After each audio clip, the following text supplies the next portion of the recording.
So, new Avenged Sevenfold record dropped yesterday. Life is but a dream. Now, I got to say, this is one of the best albums I've heard recently. I'm going to start with that. Um, Probably the best one I've heard since To Pimp a Butterfly by Kendrick Lamar in 2015. And I'm being totally serious. Okay.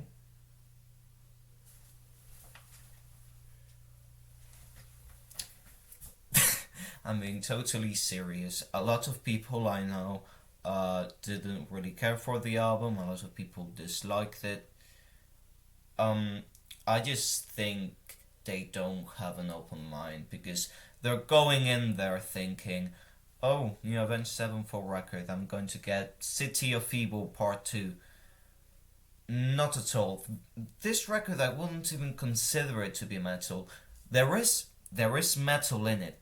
There is metal in it. But it's definitely not the sole genre. Maybe not even the main genre of the record. And unlike what I did with the Metallica record, I'm not going to go through it song by song.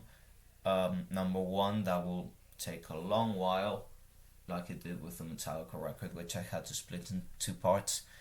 And number two, because unlike the Metallica record, it's not just a collection of songs. This album, I think you need to listen to it fully to fully understand each song, because the songs without context are way weaker than the songs with context. Like, I wouldn't listen to them alone. This is something you need to experience all the way through. Um, so first of all, just the genre melding, just like they do it so well. The way they mix genres, like the last thing I expected to hear from Avenged Sevenfold was a Daft Punk song. Like, literally one of the songs in it is Daft Punk, and there's so much of that. There's punk in it, there's metal in it, different kinds of metal, there's thrash metal, there's a bit of those metalcore roots, but not too much.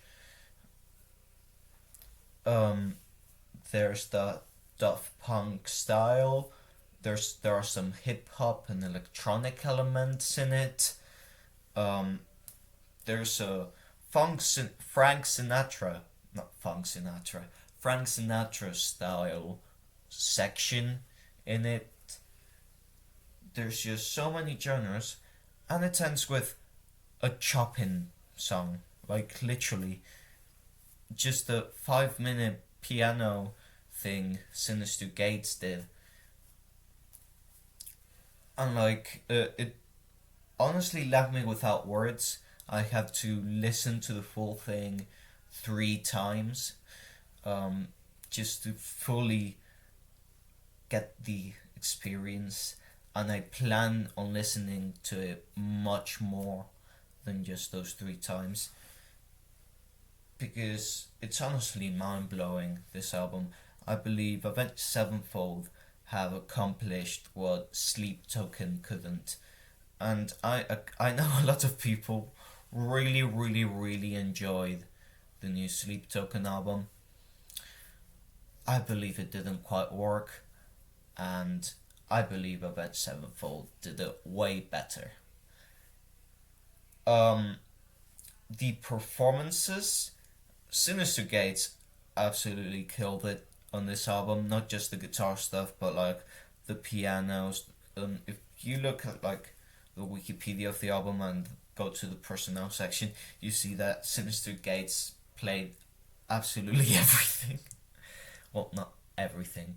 The drums were obviously by Brooks Wackerman, the vocals were obviously by Shadows, and the bass by Johnny Christ, and some guitars by Saki Vengeance.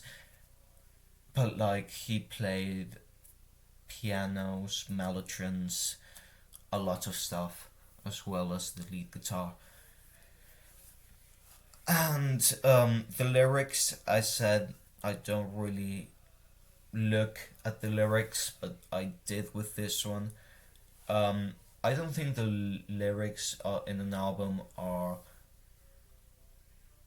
I think music is more important than lyrics, but the lyrics are definitely great on this album.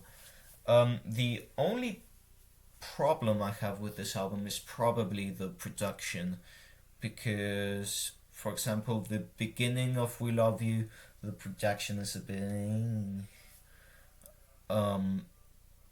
but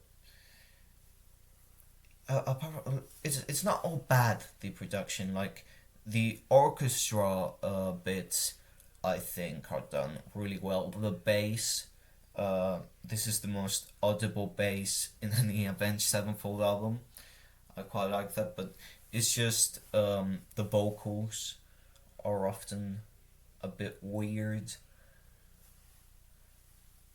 But apart from that, I think this is an amazing album. Probably going to be the best in this decade. I don't know. We're still at the beginning of the decade, but I think it's going to be the best this decade. The best Avenged Sevenfold album. Absolutely no competition. People are going to be like, City of Fever, the stage. They have been dethroned. This album is a work of art. It's amazing.